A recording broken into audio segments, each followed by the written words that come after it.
Y'all wonder how that beat was made? It was made with this right here. You know what I'm saying? That's skills right there, King. Come on now. Listen, YouTube. GloYard Gang podcast listeners all over the globe, man. Welcome to another episode. Special edition. Members only, y'all already know. Just our way of showing thanks to the members of the channel for showing love to the channel in that special way. We definitely appreciate y'all joining us for another one. Y'all already know we do these shows every Monday, Wednesday, and Friday morning. Per use, we talk about all things NBA related, man. Like I said, hot takes, debates. We talk about post games. Playoffs are coming up here pretty soon. So we'll be talking about that pretty soon. I can't wait. Gonna be some interesting matchups here. But listen, if you guys are new to the channel, do us a favor, hit that subscribe button. Join us here every Monday, Wednesday, and Friday. You know, so too, if y'all can do us a favor, it would cost you anything at all. Okay, simply hit that like button. Hit that like button to help out the channel. I see we're slowly but surely getting more numbers in, man. We definitely appreciate that. But we still continue to need y'all's help to try to get the channel up and going. And we definitely appreciate that. Also, too, man, if you members, you already know. If you got any questions or comments, man, just put it in the comment section and we'll get to it toward the end of the show. All right, King, you ready to get to it? Yes, sir. All right, man. But before we do, let's go ahead and show some love to the sponsor of the channel, man. This I Was Told segment is brought to you by the folks over at Fanatics. Fanatics is the world's largest collection of officially licensed fan gear from all the leagues, teams, and players you love the most, including WWE. You can earn fan cash to redeem them in your orders, jersey protection for when your favorite player is traded or changes teams. They also have an unrivaled selection of authentic fan gear and Fanatics exclusives that are only available on the site. So if you need some merch and are interested in helping the channel, scan the QR code on the screen or follow the link, which is always in the description. Hey. Yeah. Listen, man. Some interesting news has dropped here, man. We're gonna get into it, man. Just gonna go over some recaps of some news that dropped here in the association. Bam just scores 83. People are still talking about it. People kind of giving their opinions about it and all that stuff. Your boy Shai Gilgeous broke Wilt's 20-point record. We talked about that before. Yeah, I know. And Luka just dropped a damn near a 50-piece triple-double yesterday. And I ended up watching that game yesterday. Someone told me to watch the game, and I was doing some other stuff, and I was like, I watched a little bit of. I watched the Mav game, and then I watched the Detroit game. Detroit was playing Philadelphia. You know, I had to see my boy VJ and Cade play each other. So Philadelphia kind of banged up right now. They missing like their three of the top guys. Actually, all the three of the top guys. So VJ had to carry the offense. Him and Quentin Grimes yesterday. So that ain't their roles yet. Yeah, it ain't their roles yet. But yeah, I watched that game and I watched a little bit of the Mav game. He played the Grizzlies. They got a dub yesterday.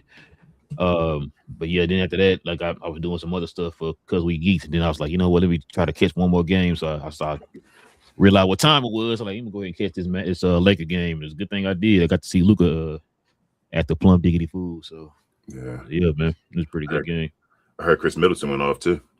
Yeah, Chris Middleton. I think he had like 30-some points, I think. 35 or something like that, right? Yeah. So yeah, he went off yesterday too. So and you wanna know why Luka went off for 50?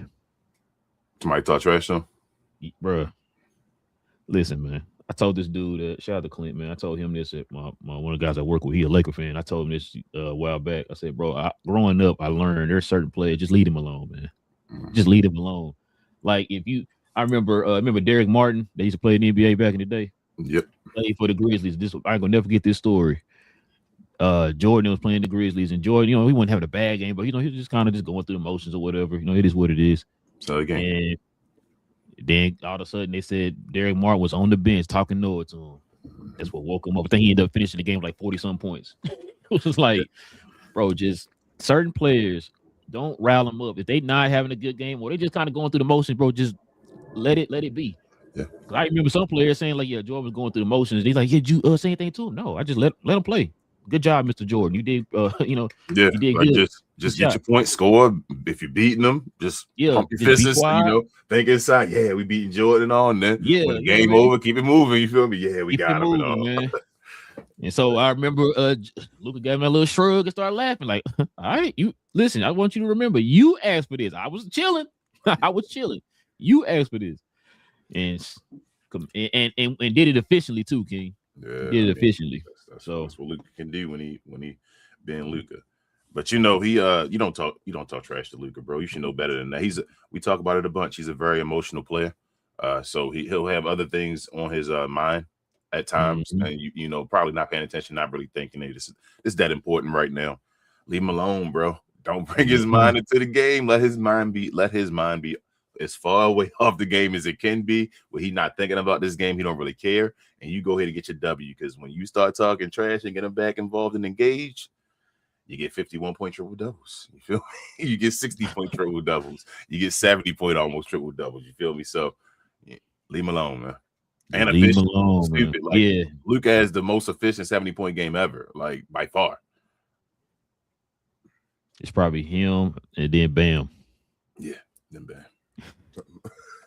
Something like that, then Bam. Shout out to Bam, man. I don't have a problem with Bam. I'm sorry, man. I didn't throw no shots, man. Yeah, that was low-hanging fruit, bro. Pause. Yeah, it really was. Because that's how I've been talking about. And I remember you said it on the show, and I thought about it when I heard somebody else say it. I said, damn, he did say 40. He said he shot 46% from the field. I said, yo, that's got to be the lowest field goal percentage of all time for that many points or whatever. Because a lot of times he was showing. A matter of fact, I think I seen that video about Uncut Hoops. Mm-hmm. I think he the one that posted the stats or whatever, and all of them dudes cleared 50. They all cleared 50. They were like in the 60s or whatever. 60 and 70% is what they is, which means you have to be usually stupid that night. 50-point games and all that stuff with low efficiency. They don't talk about those ones. They're the ones you don't. No. You feel me? It's like that's why even Kobe 60-point at the end, he missed the 50 percentage by a couple shots. But the thing is, it was his last game. That's after the Achilles injury. That's why it's talked about. But still, it was. You can't be dominant. I feel like if you're not shooting over 50%, why are you shooting so much? You feel me? Like to get 80 points or something like that, like you're shooting the ball too many times. If you're not shooting 50%, at least you're not being dominant. That means you're chucking up shots. You're just making some. But I mean, I'm not mad at Bam though, bro. Like I said, it's definitely messed his percentage up towards the end where he was going for the record and all that stuff. And he wasn't too far, but I wouldn't want that record without 50%. Just because to be honest with you, he did well the first 3 quarters. Yeah, he was killing. The first 3 quarters was legit. Yeah, then we tried to force it or whatever. That's when the issues happened. But yeah, like I said, he did good the first 3. Folks were getting the praise on the first 3 quarters. That was legit. He was balling. If he ended the game with like 70, I think folks would be different. Be talking about this differently. You feel me? If he just had 70, because he had, like you said, 60 something, just ended the game with a nice 70 points or whatever, like that, dominant and all. This would have probably upgraded Bam like completely. People would have been like, damn, Bam out here. I ain't know Bam could still do that. No. Once he started like force feeding himself, or the team force feeding him and trying to get the over 81, then it became okay.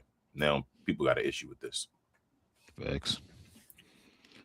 But yeah, they ain't the only news, King. Let's get to see what else is out here popping in these NBA streets.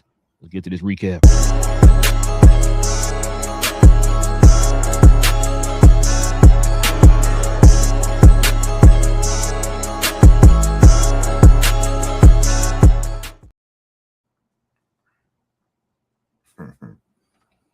King, what is your favorite coach talking about, man?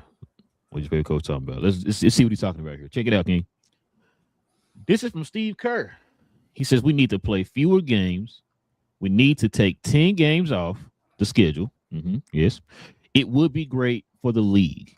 This is less revenue, and everyone agrees to less money. But the modern game with the pace and the space, it would be more competitive and healthier league. This is from your boy, your favorite coach of all time. He says the greatest coach you've ever seen in your life, Steve Kerr. What you think, man? Should they cut it back? Should we cut these games down, man? No. No. Just respect the game differently. I mean, I've seen the game for 30-something years now, and they've been playing 82 games the entire time I've been watching the league. You feel me? My whole life. And it's been some Showtime teams. There's been some fast teams. You feel me? I've seen the Phoenix Suns and all that play 82 games in 7 seconds or less or whatever like that.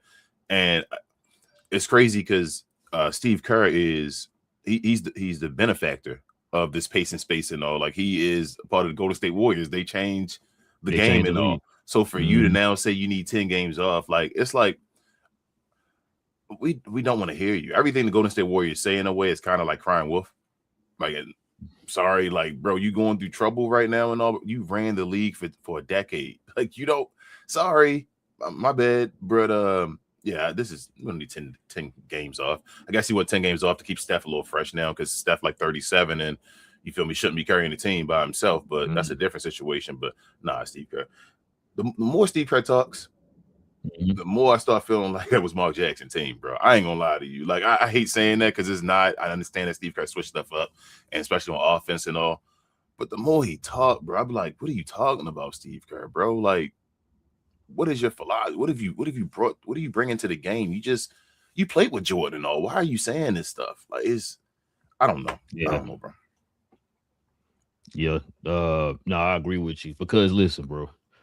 For one, like you said, you run a step into the ground. It's kind of your fault because you don't know how to develop young players. That's one. Two, like you said, you played in the era where it was 82 games. There was no complaints about that then. And I know people talk, oh, it's faster or whatever, but it's more physical. Dudes were getting beat up back in those days. It's still playing 82 games. Like they were talking about. Matter of fact, they brought up. I think was it? It might have been Uncut Hoops. He brought up a stat one time because this came up a while back, and he brought this up in one of his videos, and he started showing all the All-Stars. I forgot what year it was. All the All-Stars in the All-Star game that year, and how many games they played that year. And I think the starting lineup he showed. I think the least amount was like 79 games, and I think that was Charles Barkley. You know what I'm saying? So he only missed like 3 games that whole entire season, and everybody else was 79 and above. You know what I'm saying? 82. That's why I was saying games. I want to see I wanted to look at Steph Curry, like his games played, because I mean I know Draymond always getting games off, and then I wouldn't think Steph Curry at 80-something games off within the game. And I don't think Steph Curry at 80-something game person. So I'm just like, well, how many games did Steph Curry play? So let's see. Last year he missed 12. He played 70 out of 82. Right. Okay. Yeah. Year before he played 74, so he got 8 games off. Year before that, he played 56. So what's that? Almost 30 games off. Almost 30. Yeah, almost 30. That's 4 away. That's 26. Yep. He played 64 the year before, 63, 5 games, 69, 51, 79, 79, 80. That's back when he was okay, 78, 78, 23, 74, 80. I'm sorry. So for the past decade or so, Steph Curry probably averaged about 69 games a year. So that's why he's saying shave off 10.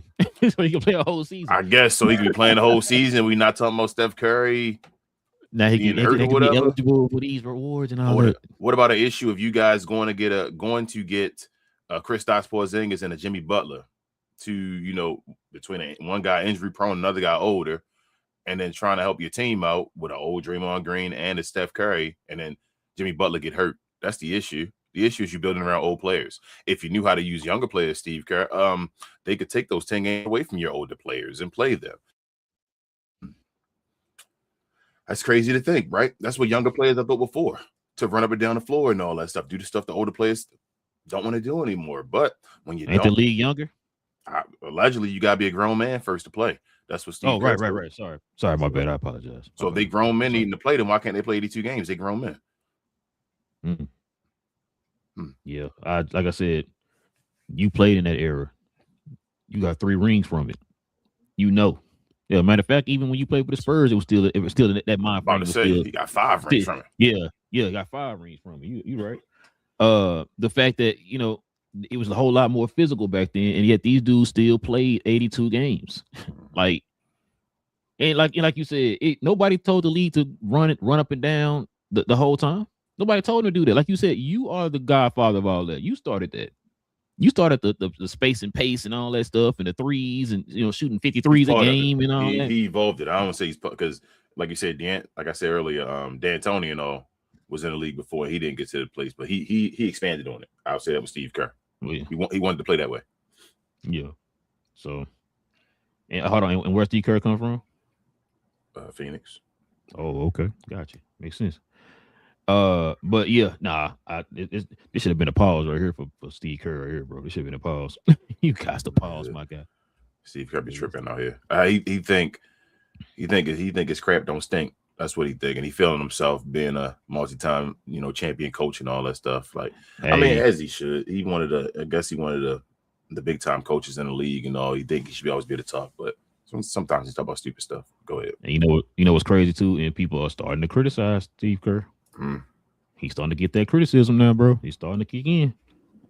Excuse me. So yeah, it's interesting, man. But let's see what we got for next, man. Check this out. Your boy Paulo. It's what he had to say. He says, I looked in the mirror first, right? This is accountability right here, King, when you look in the mirror. He says it's about being honest with yourself and realizing that you didn't really deserve to be an all-star, honestly. This is what Paulo had to say. So your boy Paulo been balling, man, since after the all-star game. We're going to talk about that here in just a second, but check this out. Let me see if I can read this here. Paulo didn't point fingers at the NBA's Eastern Conference coaches for not selecting him as a reserve. The 2023-24 NBA All-Star also wasn't frustrated with Commissioner Adam Silver for not making him an All-Star replacement. Rather, the Orlando Magic forward blamed himself and used it as motivation to play like one of the league's elite regular season play resumed. He says, I'm always honest with myself. He said he told Anscape.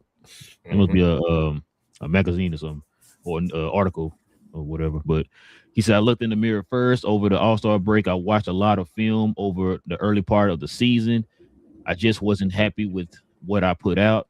Some of that had to do with me being injured and coming back.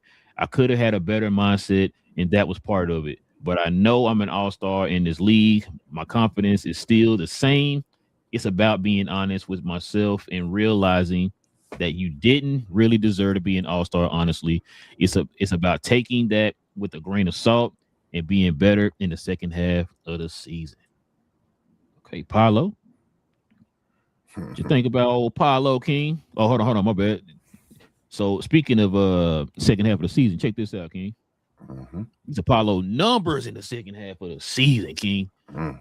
So first half, he's averaging 21, 8, and 5 on 45% shooting. That's crazy. That's trash. That's crazy. That's considered trash, though. But go ahead, keep going.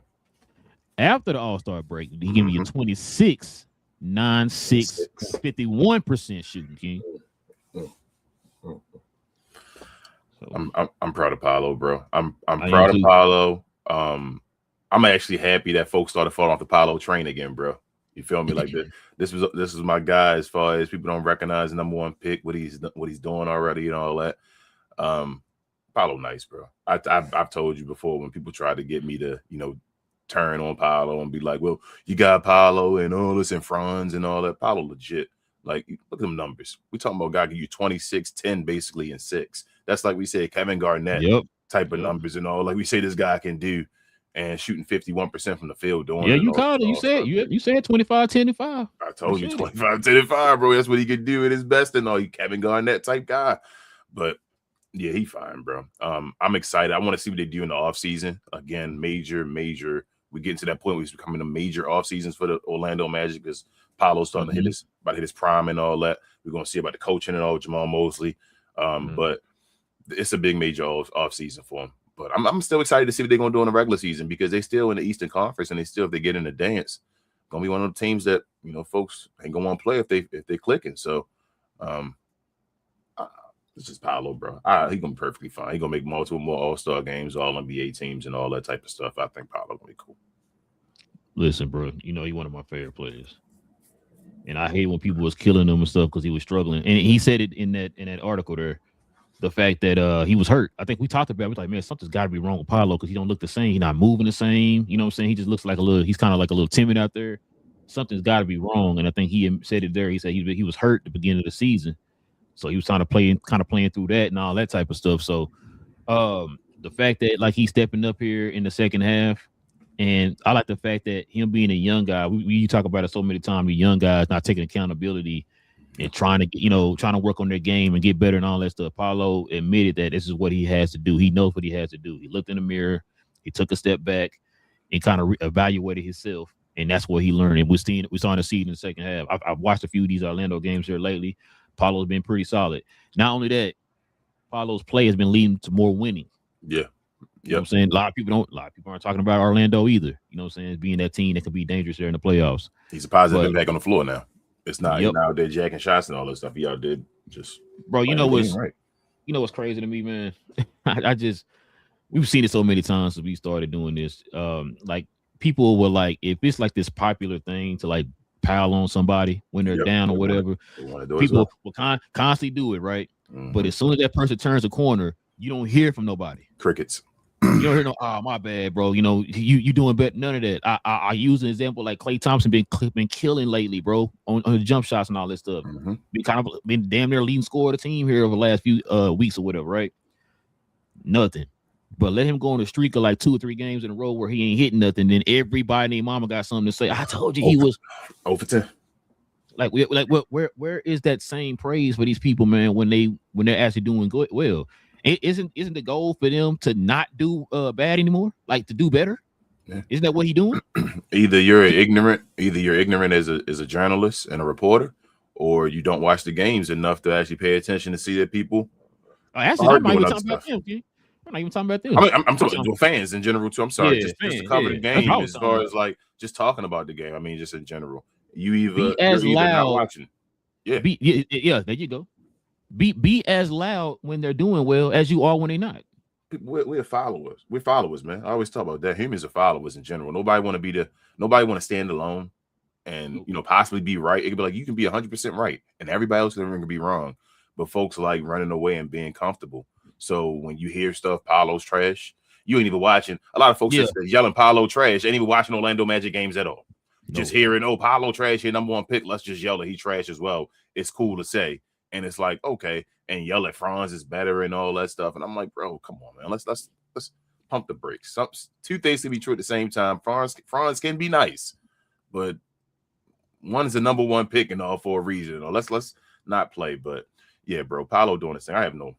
He'll be fine. He'll be fine. Orlando got to get the team together. And I asked you that before about the point guard play. Would that settle everything down, or do you think it'll help people not get injured and everybody play and all? And I really think that's part of it. Get them a point guard. That way, it's not on him to actually make all the decisions and all, because he shouldn't be the complete decision maker. That's not his role. That's not cool. And I know we keep bringing this up, but Mosley, it's probably time for Mosley to step down. They got to get a better play caller, a better offense and stuff like that for the talent that they have on the team. Like you said, I hope they go into this offseason understand they need a center and a point guard. Those are the 2 main positions that you need. I was gonna say if Jamal and Paolo can sit down, though, Jamal don't gotta leave. So I don't want to fire Jamal because Jamal ain't get the benefit of the point guard. Like, I think that's not fair. It's like, damn, bro, you got to sit here and do that. But I do understand if he's gone, if they can't get rid of this, like they need to sit down, have a serious conversation and say, hey, we're going into this next year and doing this or whatever. This the plan. Paolo, you my guy. Franz the number 2. Like, you really need to sit down and Jamal need to have a serious. They're no longer young men or young boys anymore, I should say. These are grown men now, trying to compete and play now. They've been doing this winning thing in Orlando for a few years now.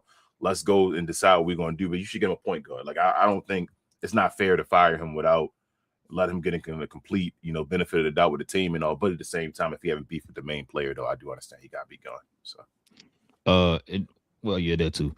But if that's the case, then if you're talking about him, seeing if you can get him another shot, then he needs to get somebody in there that's going to help him with the offense. I do agree. With offense. But at the same time, the point guard would do that as well. You feel me? Like, that's what I'm saying. Everything will start to fall in line if you get somebody like the point guard is another coach on the floor. So yes, he does need to get that. I'm agreeing. I'm not disagreeing. But at the same time, getting a point guard, like having a Chris Paul there, he's gone retired. If he got a Chris Paul on that team, that's an extension of him. You feel me? On the floor where stuff going to happen and all. They got to get a point guard, bro. It's too much responsibility on these guys to be the point guard for the team, to do everything. And yeah, they can control the ball and all, but you got to get Jamal. We can't even see what Jamal Mosley's real offense is because you have no point guard to run it. You feel me? Like he running an offense with forwards and all that stuff, playing point guards. So I don't even know what his offense really is. He's never got a chance to show it. Right. All right, man. See what we got up here next, King. Check this out, man. We got the Boston Celtics, man. Might be the team to beat in the East, bro. White he's got a career high in points. Quitter got career high in points. I didn't know that. Hauser got career high in points.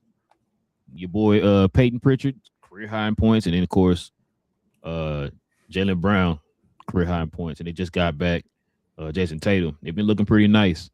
They lost to the Spurs and the Thunder. They lost to the Spurs. I watched that Spurs game. That was bogus. They ended up ejecting Jaylen Brown out, which was stupid. That was okay. The guy, the referee that ejected him was on the other side of the court. So that's what a lot of people was kind of mad about too. But he, I think they were actually winning that game when he was playing because he was going off in that game, especially in that first quarter. So that one, I mean, it is what it is. But they played Oklahoma last night, which I missed that game. I wish I could have caught that game. They lost by 2 on that one, and Jaylen Brown had some comments to make after the game about manipulating the officiating, which I think we talk about so many times on this show with a certain player. It's starting to become a pattern because he's not the first player. We've been hearing this over the last couple games from OKC, man. A lot of people starting to complain about how they being referee, and you already know my opinion about refereeing and why it'd be so inconsistent in the league. I just don't understand why that is, but it is what it is. But yeah, Tatum been looking pretty nice as he came back. The one thing I think we were talking about is like, how is he going to fit in as far as like, is he going to accept a certain role until he kind of gets acclimated with the team and all that? He has been doing that. I give him his props on that. He's been pretty solid. Other than the first game, the first like half of the first game, he was kind of rusty. He even missed a dunk on a going down the lane. Wide open. Sprite commercial. Wide open. Yeah, I was like, okay, he did the little crossover, went down the middle. I said, okay. He went up. I was like, oh, he went no up. lift. Yeah, no lift. He said, okay. Came out the second half. He balled that second half though. I gotta give him his props on that. I was like, okay, there you go. That lift, bro. What the hell? It's crazy how injuries change people real quick. But thing is, though, I thought he got high enough. But was he? Too far back. Nah, he didn't get high enough. He tried. That's a regular. So he could have dunked the ball. He can dunk the ball. Feel like a regular if he just goes straight up in the vertical and all. But he tried to Jason Tatum it, and you feel me? He went with the run, cock back and all. And it's like, bro, nah, that ain't you no more. You gotta just go up there and just put the ball in there. Like, you ain't as athletic no more. It's crazy how stuff changes, and it's like, damn, Jason Tatum couldn't do his dunk no more. Like, that's why I know he probably do that every day. When he missed that dunk, I thought that maybe he still couldn't trust that leg. He looked like, to me, it looked like he tried to take off, and it just didn't get up there. I just don't. No, that's not saying he can't get a little better. He still be dunking and all that stuff, but you just saw, bro, it's Jason Tatum. It started looking like he was an old man overnight. You feel me? Like it started, okay. Jason Tatum would have never did that, bro. Like, not as far as got stuck against the rim. Like, not miss a dunk. Usually you might hit the back of the rim or something like that. Yeah, like he didn't get like out or whatever. Sprite commercial where he would have fell down. That dude, you feel me? Like, dunked and went back. Like, oh, I was like, damn, Jason Tatum, you could have hurt yourself. Like, he tried to yam it and hit the rim. I was like, damn. But he'll be fine though. He's a shooter and all that stuff. It's not just on that, but damn, he tore his Achilles. It's crazy how the game changes, bro. How your body will change your whole game up. It's wild. Mm-hmm. So, yeah, man. Like I said, I've been watching a few of their games here too since he's been back. They legit. They look pretty. Yeah, they look pretty good, man. My thing too is like, is it going to be a lot of pressure on Tatum going into the playoffs, or is it going to are they going to keep things how they are right now? Like, are you going to switch things up when you get to the playoffs, or how's that going to work? Yep. Like, I like how they're using him right now. He's kind of still a little bit on the low, managing a little bit. Yeah. Not saying he playing 15 minutes or nothing, but you know what I mean? Like, he not like, oh my God, you have a 40 or whatever. He'll get the 30 around that, somewhere around 30 in the playoffs, because you don't play every other day and then you start missing 2 days and all that stuff. Yeah, we still got a month. Yeah, but it's about how close he can get to Jason Tatum at that point. Like, so when everybody else being tired and the season being over, Jason Tatum will just be getting into form. You feel me? As far as his legs and all that stuff. Like, he'll be on the playoffs if he started at this point, and he can be Jason Tatum at just being at that point where, all right, I done played enough games. I'm in the flow now. This is the best time of the season to be playing. Like, I'm ready. I'm not hurt. I'm fresh. I done played enough. I know how to do this. My muscle memory is back and all that stuff now. He'll be at that point. So they're a dangerous team. I mean, like, would I be surprised they came out the East? No. Am I picking them to win the East? No, as well. But like the East is just, I don't know who's gonna win the East. Tell you the truth. Like I do want to say it's gonna be Detroit, but like I said, if somebody don't step up, it won't be them. It could be the Knicks out of nowhere. Like the playoffs are playoffs. Like I ain't gonna lie and say it's not. It's a situation when you're playing against one team over and over again. Some team could just step up. It could be the Knicks again. So I don't know about the Cavaliers. I don't know. But Boston definitely got a shot though. They wanted the top four. They jumped themselves the top four in the East for sure. That's one of the teams they beat was the Cavaliers with Tatum. Yeah, like you said, I remember I told you this a few shows back. I said the East gonna be good this year, man. They got some squads in there, man. It's gonna really, well, we already knew this, but it's gonna depend on matchups for sure. Because certain teams match up well with the other teams or whatever. But this definitely does help Boston because I think we talked about it, like them being one of the top 5 teams in the league. We was like, yeah, they definitely number 5 of those top 5 or whatever, right? You know what I'm saying? Their record against the good teams and all that stuff was kind of like, but we understood because like, yo, they're overachieving. Jaylen Brown went to a whole nother level. He's literally he's a definition of a carrying job or whatever. Yeah. So with the Tatum coming back, like I said, he's playing pretty solid. He's actually been helping out with the spacing and all that stuff because now people are actually paying attention to him because he's been hitting his jump shots and stuff over the last couple games. So this definitely adds a different dimension to the East now with him playing for Boston now. Like you said, it could be anybody right now. I at one point I was like, I'm definitely sticking with Detroit, but like you said, it's going to depend because Detroit matched up well with certain teams and the other teams they don't. Like they for some odd reason they don't match up well with Cleveland. I don't know why, but you know what I'm saying? Like it's gonna be interesting. It's definitely gonna be interesting, man. With this I can't wait for playoffs. I already told you I think it's gonna be East and West because we're gonna talk about another team that's in the bottom of the West. You feel me? That's creeping up. That 3 through 6 in the West is stupid right now. And then we got the teams in the bottom. These playoffs. This might be a legendary, like this might be a real important ring right here. This might end up being one of those. All right, you went through the gauntlet, and we figure out who really is the team. It might be a team that announced themselves this year, as far as we didn't think, and then okay, they're here, they can play against everybody because it's gonna be a tough season right here, tough playoffs to get through, bro. A lot of teams got there. I know a lot of people started off as like we're missing guys, but getting towards the end of the season now and all, a lot of teams stacked up and ready now. Like Denver, I don't know if they're gonna be up and down. It's still Denver. OKC on that side, you feel me? The Lakers starting to look good again. You feel me? Houston again. Who they gonna play against? It's a lot of teams. Eastern. These playoffs gonna be amazing. This is gonna be a very good playoff, bro. I think it should be. It should be, yeah. It's like it's definitely stacking up to look that way, bro. I'm with you. I agree. You said speaking of bottom of the league, I mean bottom of the West, right? Man, this is pretty interesting right here. A lot of people ain't talking about this, King.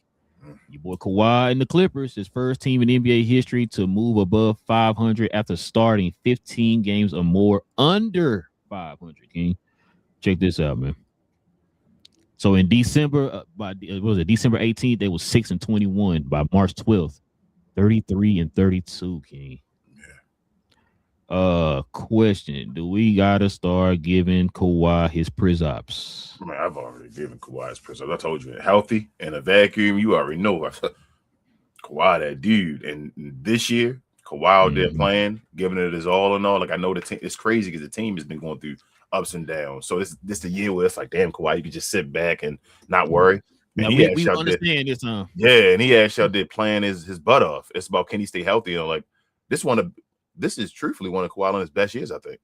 And it's crazy. This is one of Kawhi's best years. The record, if the Clippers had a better record, we'd be talking about Kawhi Leonard, a first-team All-NBA player and all that stuff on that level and all. Because, yeah, I mean, Kawhi just being Kawhi again, bro. Kawhi one of the most just, I don't even know how to call him. He's just a robot, bro, a machine just when he get into his zone. The closest. He's one of those on that Mount Rushmore, closest thing I seen to Jordan, where he give me that Jordan vibe when he go into his zone and all that stuff. And Kawhi one of them. So, yeah, bro, he cooking. Everybody, if they gave him any hell or whatever in the beginning of the season, he definitely owe him an apology because Kawhi Leonard out here showing you that he that dude.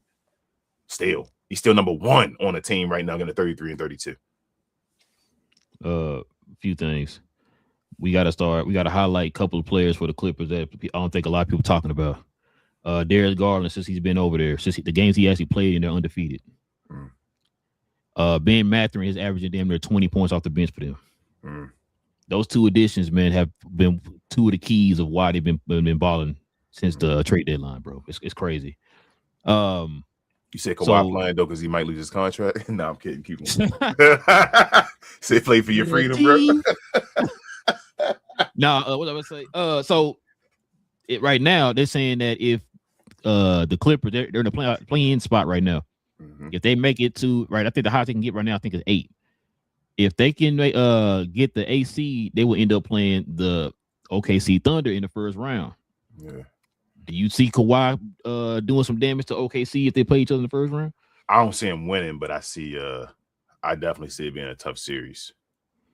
It ain't gonna be no 3-0 sweep or nothing, right? Nah, I think I would project to go to 6. If it go to 7, then OKC would have to watch out and definitely stay healthy. But I can see it going 6. They not in the 7th seed right now, the 8th seed. They all in like 9, 10. Let me give me a second. Damn, I want to see. I thought they can get the 7th seed. Damn, I kind of want them to play OKC. Yeah, I mean, I do. I don't mind it, but I thought they can get the 7th seed. I thought they were that. Damn. Let me see. Give me a second. They are.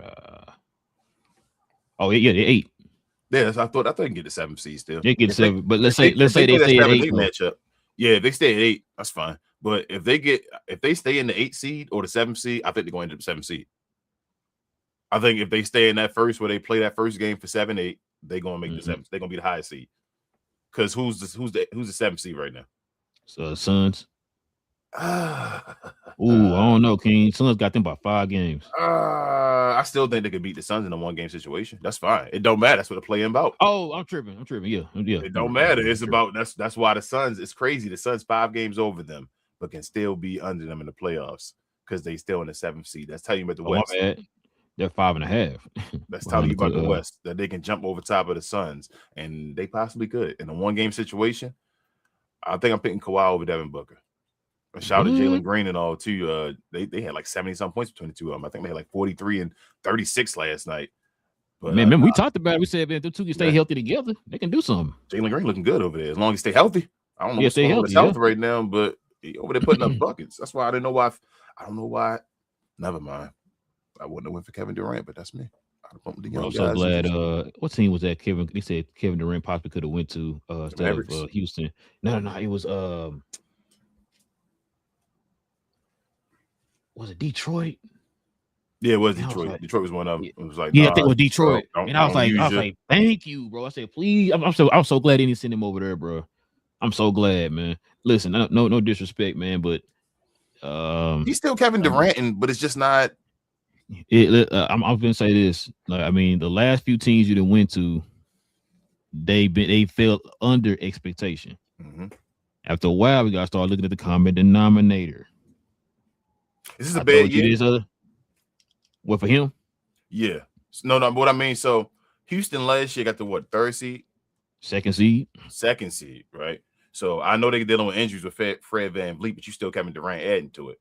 If they end up like a 5th, something under the 4th seed, is it a add me? Yes. But listen, I told you this because remember when everybody talking about Jabari Smith and Afrin Sengun and all that. I said we didn't hear none of this stuff last year when he was a 2nd seed. Nah. And they had Jalen Green.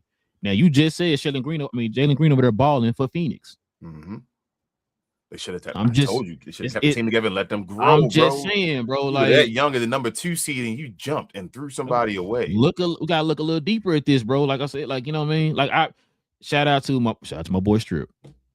Talked to him about this, and I told him he was so happy. He told me, "Oh, we just literally they pretty much just took that one player and replaced it with another player. They didn't flip the whole squad or nothing, right? So they pretty much got their same team, and they just Dylan Brooks too, but he was looking at it as far as like their defense will still be good, and if you replace Jalen Green with Kevin Durant, they should be good. And I remember telling him, I said, "Bro, are you sure?" Because it's to me, the way your team is constructed, it looks like you're trying to make Kevin Durant the offensive hub for your squad. And the dude is 52 years old. Are you sure it's what you want to do? Y'all with a second seed. You maybe want to tweak some things here and there, around the edges or whatever. Maybe add another point guard or something like that, or maybe add another like a taller guard, something like that. Whatever, right? You shouldn't want to do nothing like that. No, Kevin Durant, we said we coming for the West. I said okay.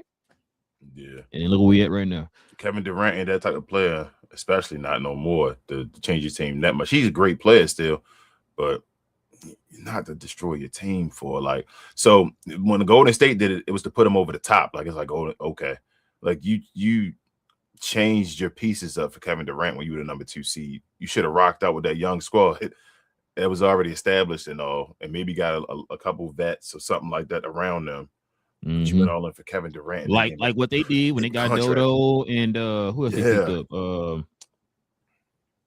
They picked somebody else up. I'm blanking right now. It wasn't Gordon, was it? Nah. I forgot who they picked up. I know they picked up Dodo. No, he not even. His career might be over. Close to it. Damn, Dodo. Because of injuries or whatever. But yeah. So, but I forgot my point was. But yeah, I said, yeah. I don't know, bro. Like I said, after a while, if this is now your third stop and things are kind of falling apart a little bit, we gotta start looking in the mirror, bro. Like Apollo was doing. You gotta start looking in the mirror. I mean, after a while, common denominator. And on top of that, you're doing the burner accounts and all that stuff and calling your teammates out and all that. Right, bro, we got to start looking in the mirror. I'm going to keep it 100. Kevin Durant keep calling other people out. He liked to call other people out. He think he at that point, them championships established them where it's like, bro, just because I tell people, bro, I don't care that you can just score buckets. There are a lot of people I've seen in the NBA in history that can score buckets, bro, that don't impact winning, bro. Like, shit, hell, Andrew Wiggins gave you buckets. I ain't talking about Kevin Durant buckets, but he was giving you buckets in Minnesota. If that's the case, why people didn't like him? He was number 1 pick, getting you 20-something points, get 22 to 25 around that range and all. Like, it ain't just about buckets, it's about impact and all. And Kevin Durant has been hurting teams. I mean, I don't want to say like he's hurting them, like he's helped them, obviously, but he's hurt their chemistry in the overall, bro. Like, he's not that leader, dude. He's that. When I heard about that stuff with Houston, I'm like, they're not going to win a championship. I'm not worried about Houston. Houston's not going to win a championship this year. I'd put my house on that. Houston's not going to win a championship this year. Kevin Durant saying that stuff about his teammates, and I don't care if you've been professional. They all been professional and just playing right now. They don't like each other.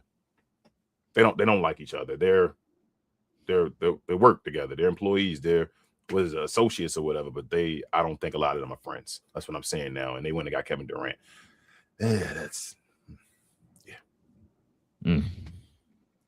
All right, man. Let's see what we got up here next. King, check this out, man. Your guy, Dwight Howard, is officially retired, man. He's been holding on because he thought maybe he'll get another chance to play in the league because your boy Taj Gibson playing in the league. He's like, well, I can't play in the league. You know what I'm saying? So shout out to Dwight Howard, man. Retired. Yeah, it's funny because one of my coworkers was saying, he said the same thing. He said, I thought he already retired or whatever. Because he heard too. He's like, asked me, did you know Dwight just retired? I said, yeah, I got the alert or whatever. Didn't he make it in the Hall? I thought he did. But ain't in the Hall of Fame. Am I tripping? What is going on? Hold on. Ain't this team in the Hall of Fame? I know he made it for like. For he was in there for the Dream Team and all that stuff, or the Redeem Team. He didn't make it by himself. I thought he made it by himself. Let me see. I thought we said like he won a few players that's in there twice or something like that. Okay, here we go. Is Dwight in the Hall of Fame? That's the first question that popped up. How was he? Yeah, he made it in 2025, right? Hold up, bro. I don't get what is going on. What's the Hall of Fame? Wait, hold on. How does never mind. I don't even want to think about it. My head's starting to hurt. He made it in 2025, I thought. Oh, wait, hold on. Let me see something. Okay, so it says right here, induction details. Howard's election was officially announced on April 5th of 2025 during the NCAA Final Four, blah, blah, blah. He was enshrined alongside other basketball legends, including Carmelo. Oh, yeah, he was in there, yeah. That's what I'm saying. He didn't retire. I thought you had to wait years after you retire and all. Bro, and then, remember we talked about that on the show. Yeah, that's what now, you were saying that I didn't think he was going to the league enough, and I was like, maybe he has been done. So what? How did? I was gonna say, remember we talked about it was like he's one of the few players that was in there twice. Remember? Yeah, because he made it for the team and that. And that's why I was like, he already made it in there, and it's like people were saying, well, he ain't been retired long enough yet, because even in that 2025, he had just played in what the I said. bubble You right. I said in he didn't 2020 retire or long enough. 2021 and all that stuff. And we were like, I was like, I think I asked you how long you have to be out the league. I think in the NFL was it 5 it years? was 5 years. I thought it was 5 years. It's the same on both of them or so. NBA. But yeah, I thought it was both 5, but I guess not. I don't know. How was he already in the Hall of Fame if he didn't retire? That's Did the NBA make a mistake? Did they not realize he wasn't retired yet and just threw Dwight in there to get names? Like that, people were talking about that when it happened, and it was like, well, how is he in the Hall of? Like, obviously he's a Hall of Fame player. It's not an issue with him being in the Hall of Fame. He should be in the Hall of Fame. Yeah. But how did he get in the Hall of Fame that season? Without officially announced his retirement? Yeah, I've never seen that before. Let me see if I can ask Google real quick because I want to know now. Because now we would usually start the waiting game. You feel me? When you retire now it's like, okay, well, Dwight gonna be in there in whatever years. You can start thinking, all right, that's about to happen. Because I think even with Tim Duncan and Kobe and them, it was 5 years after they retired, right? Okay, let's see.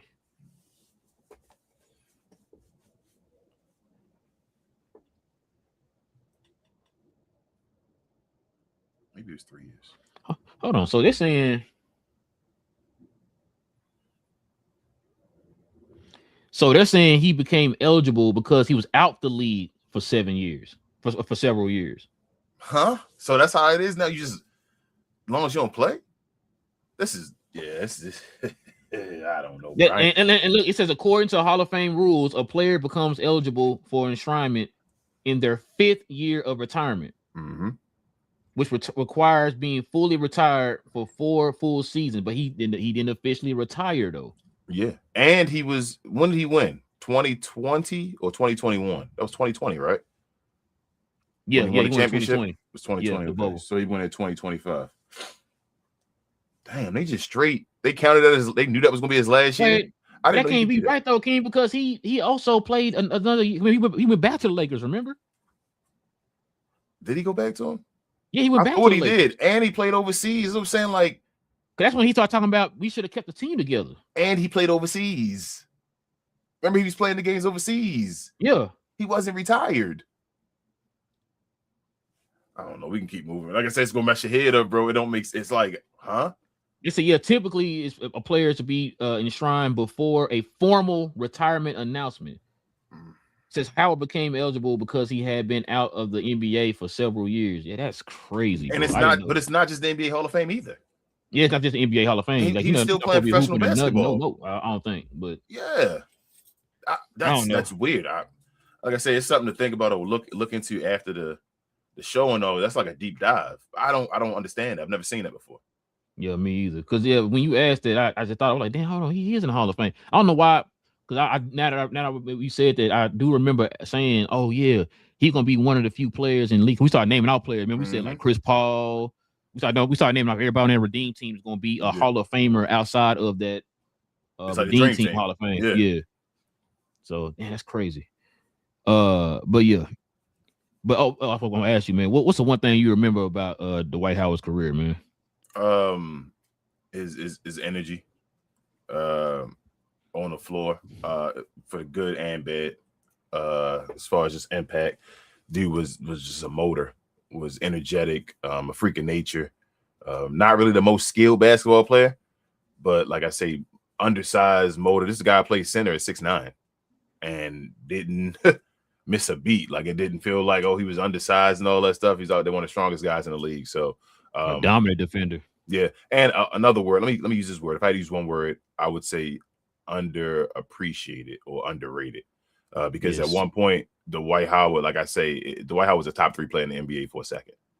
And people would treat him like, because of the situations, and I know even more situations happening all now, but treat him like, that didn't happen. And I'm like, bro, nah, the story of basketball, the NBA cannot be told without Dwight Howard. So, yeah. And he stopped Kobe versus LeBron. So that's part of the story. So, yeah, I think underappreciated, undervalued, bro. It'll be one of those words. The one thing that comes to mind, I think of Dwight Howard, he should have been top 75. Absolutely. That's what I'm saying. Shit, that's crazy. Yeah, I don't understand how he didn't make the top set. Well, we know why. Like you just said a minute ago, people are putting certain feelings and stuff into their votes and stuff like that. I would tell you that I would use the main example. You always hear me talk about this. I was not the biggest T.O. fan at all. I was not the biggest T.O. fan. But when it was time to put him in the Hall of Fame, he should have been a first ballot Hall of Fame. No questions asked. You know what I'm saying? Like you got it. Sometimes people got to take their feelings out of some of these takes or whatever, or some of the thought process or whatever. Like you always say, people are human. They gonna do it. So it's not about you. It's about the game. But people don't realize that sometimes. But it is what it is. I agree, bro. Last but not least, King. Sorry, man. I'm just getting myself prepared for this, bro. Your boy's at it again, King. Oh, Mark Cuban, man. I can't stand this dude. Listen, man. I know he's your favorite person in life, man. I get it, man. You know what I'm saying? It's okay. But check this out, man. He would sit down on another podcast, per usual. You know how that go. He can't be out the limelight for too long, King. He got to have a mic somewhere to talk to him. Check it out, man. This is what he had to say, man, about the whole him making a mistake on hiring Nico Harrison. Like 6 or 7 people, politicians and shit, and we were having a beer, and I got a text from our general manager, and he's like, "Hey, give me a call." Nico, yeah. And you hired him. I hired him. Do you regret it? Yeah, in hindsight now, it was a mistake, but whatever. But yeah, he was like, "Mark, call me," or and I you should have pressed up on his ass. He did press up on him and asked him, "You did it. It was your fault." And then he like left. I can't stand Mark Cuban, bro. This dude. I don't want to talk about this. He always just don't want to be a part of accountability. There we go. That's the word you've been using today. The 8 words you've been using that we stay around. Accountability, bro. This dude will not be accountable for nothing. He goes and runs afterwards when it's time to talk about it. Oh, yeah, that was a mistake of mine and all. Everything you fucking did was a mistake. Sorry for my language. Everything this dude has done is a mistake, bro. Like, that's how I be feeling. Everything you do is a mistake. So at some point, you should look yourself in the mirror, like you said, Apollo and all. Hey, man. And he obnoxiously, in a way, like tells you what his mistakes were. Like, oh, bro, I just make these mistakes. I hired Nico Harrison, could have had Dwight. I should have got Giannis Antetokounmpo. My biggest mistake. Jalen Brunson, Steve Nash. You just say he really think that one. I told y'all got him pumped on that one ring, bro. That he really think he can say all this stuff because he's a success with that one ring. Nah, bro. I get tired of this dude. The reason Dirk can't walk, this dude. The reason Jalen Brunson not on our team, this dude. The reason Luka Doncic is not on the team, this dude. The reason I'm not a fan no more, real talk, this dude. Like, it is what it is, man. The Lamar Odom shit that he supposedly didn't do, this dude. Everything is this dude. Chandler Parsons, this dude. Who else we'll talk about that we what's his name? Tyson Chandler. This dude. I don't know what to say, bro. Like, this dude does not make good decisions. He got that one championship. Like, if we made a list of stuff and you wrote it down and you took away the championship from the pros, you would have a list of cons for Mark Cuban, bro. That's what his damn near is. It's like the people don't realize that because he stays playing on that one championship. He plays with your intelligence, and that's what most billionaires do. That's why they don't like him. But he likes to play on your intelligence, bro. You made them dumb decisions. Nobody else did. You're the dummy here. It is what it is. But go ahead, bro. Floor's yours. You literally said everything. Listen, I think we talked about it. You said the guys had pressed him. The thing that gets me about Mark Cuban, I think we talked about this a million times. This guy, remember he was on Patrick Beverly's, I think it was Patrick Beverly's podcast, and like you just said a minute ago, if everything going right, he's him. He the one who did it. He's the one who invented basketball. He the one who invented the NBA. The NBA wouldn't be nothing without him. I called David Stern, or I called Adam Silver personally and told him to do this, and they did it. Blah blah blah. We always hear this. But like you just said, when he talked about the whole Nico thing, he didn't want to say his name, for one. Then when he said Nico, the guy said, "Oh, the guy you hired, right?" Like you said, he tried to gloss over that real quick. Mm-hmm. You know what I mean? And so the thing that gives me about, like you said, with the accountability, I've said this a million times. I even take it back to the whole, I know this ain't basketball related, but it's Mark Cuban related, the whole Earl Smead thing. When folks were sitting there telling those reports came out that they was telling Mark Cuban this dude is doing this and doing that, making women feel uncomfortable in the workplace, all that type of stuff. And I remember he came out with like, "Oh, I had no idea about it." I said, Mark Cuban, you are the most hands-on owner outside of Jerry Jones and the owner for what's the boy name for the Clip Bomber over there in the Clippers. Y'all like the three most hands-on owners in the history of sports, and you telling me you didn't know anything that was going on in your organization? Sound like a bold-faced lie to me, but I can't call that. So yeah, like you said, I kind of realized this about Mark Cuban about halfway through the 2000s. I started realizing he full of bleep. When he sat there, he made that comment about the draft and all that stuff. The draft ain't that important because we draft at the back of the draft. I ain't gonna never forget them comments. Walking on the other side of the street. And then you go over here, yeah, that's it. But then you go to the same team in another team in your same state that you were in are doing what you said that you don't want to do and winning championships, dynasty. You know what I'm saying? Like the type of stuff, like I said, the way he moved, man. Like I said, some of the comments he make, like I say, it's cool that he rah Mavs and all that stuff. That's cool, but it's everything else that surrounds him, bro, that I do not like. What philosophy of his? What philosophy of his do you look back and you say that worked for the Mavericks? That's what I'm saying. Like, so you heard him say the draft doesn't matter. When you look at the San Antonio Spurs and all that stuff, you think about, damn, Pop took care of the draft. No, that's what you think about his philosophy. Other than that 1 year where nobody expected the Mavs to win. It's not like, oh my God, he set up this juggernaut and we're gonna go out and win. Yeah, it was like out of nowhere, the Mavericks caught fire and they won. Shout out to Dirk and the rest of the team getting together and doing that. Which is why King walk, Rick Carlisle and all that stuff, that team getting together. What is a Mark Cuban philosophy that has helped out the Mavericks, bro? What philosophy of his has brought other free agents? What philosophy of his has brought us great draft picks and all that stuff? What philosophy of his, bro, has worked other than him in the long run, screwing it up and then coming back and acting like, well, it wasn't me. It wasn't me, or I wish I didn't make the decision that way later on. Like, if he did, I swear to you, I keep saying it. If he did not have the 2011 championship, I think the whole look at Mark Cuban would be different. He'd be a complete failure at this point. Without that 20, like he has nothing else to show. No, I know. Well, he's the best owner for the players and all that stuff. Okay, you can pay players and you can treat them well. What have you done for the product on the court? You were that team that kept winning a bunch of games beside the Lakers and San Antonio that just squeezed out one. That just had to squeeze out, luckily, one. You were the team that every year they knew religiously would win 50 games, but nobody believed you won a championship. That was on your toll. Yeah, matter of fact, the year that they won a championship, they won 50 games. They were calling them the one and done boys. One and done boys, yep. You were the team that was your, like, so that was on your watch.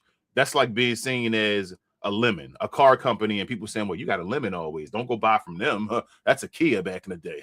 You don't want to get that. That's literally how they were talking about Mark Cuban. Don't look at the Mavericks. They won 50 games, though. So what? They're not going to win nothing in the playoffs. And you happy about that. You done nothing, bro.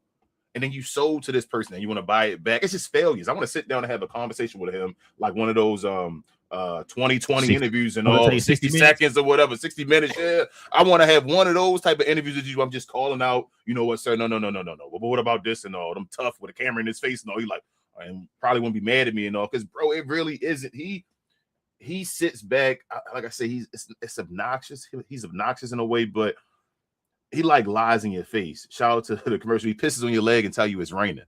That Mark Cuban does that because it's like he has money, so he plays with you. It's like, bro, I keep watching you fail, and he'll talk about him. I almost said Paul Pierce. Like, that's a good thing. I almost had Kobe. Like that. Who yells that, bro? Like, what other owners saying, you know what, man, I almost had him. Guys, what? Think about me. You praise me because I almost had Kobe Bryant. Like, gives a hell is, you think that's the only team Kobe Bryant would talk to?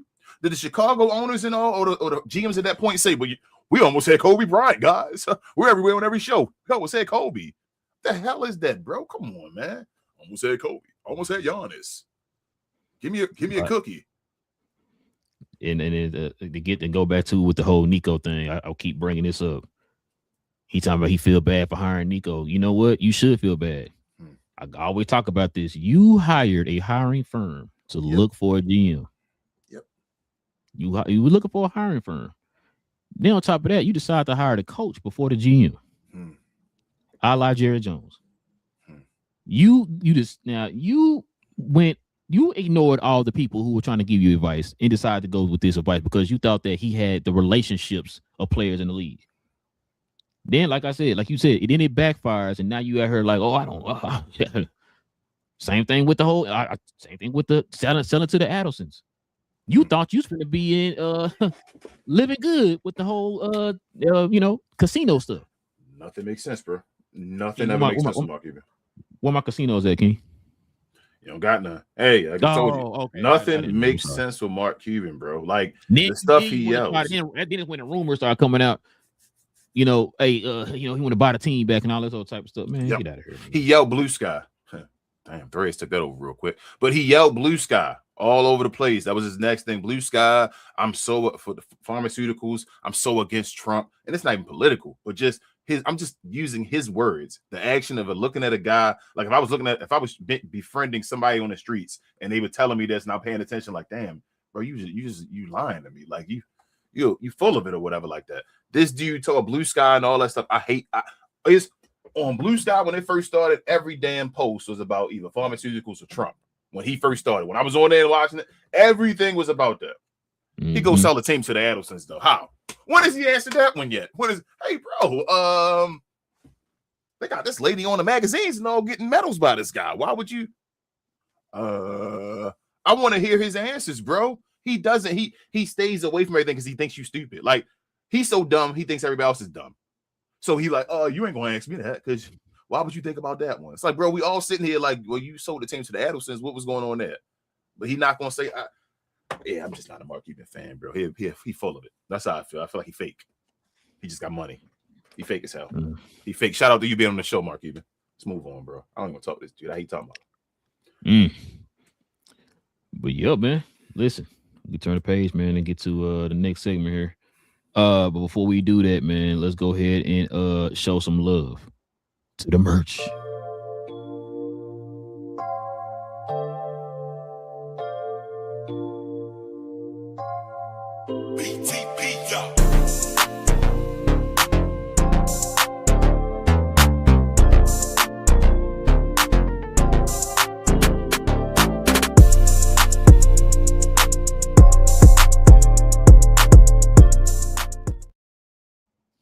Oh, I forgot to tell you, man. LeBron, remember we had that talk about should LeBron come off the bench and all that stuff, and what she take a step back, all that. LeBron has came out and said, man, he's willing to take a step back and play a role. Oh, so let me tell you this.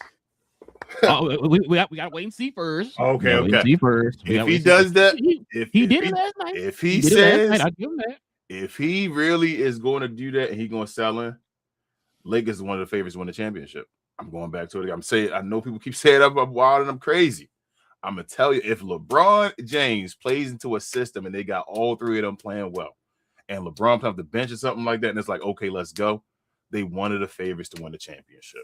I'm going to tell y'all again. I don't care what you say. You hate all this, this, all that. On sacrificing for wins. James willing to adapt his own play and individual performance for team to succeed. Man, they got enough games to get it done too. They winning. Yeah, like I said, he did last night. If he paying attention, that's what I'm saying. They were winning beforehand. If he actually looking and saying, people talking about them winning without me, I'm impacting. Hey, let me just sit back. It's the end of the season now. Go ahead. What would happen? You already know what would happen if they lost last night. Yeah, it would have been his fault. That's why he got it.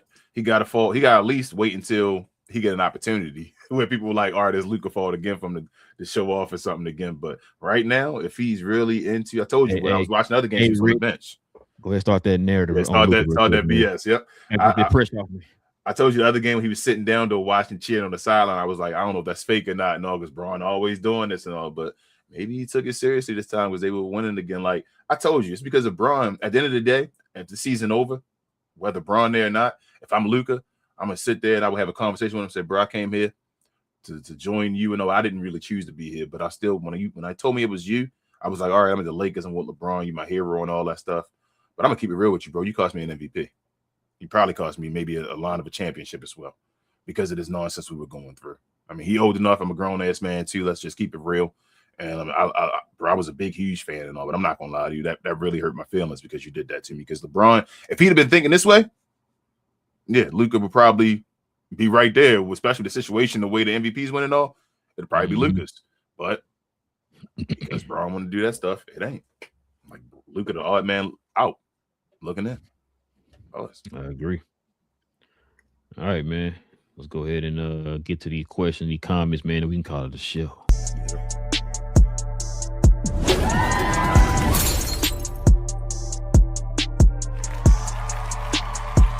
Sponsored by True Classic.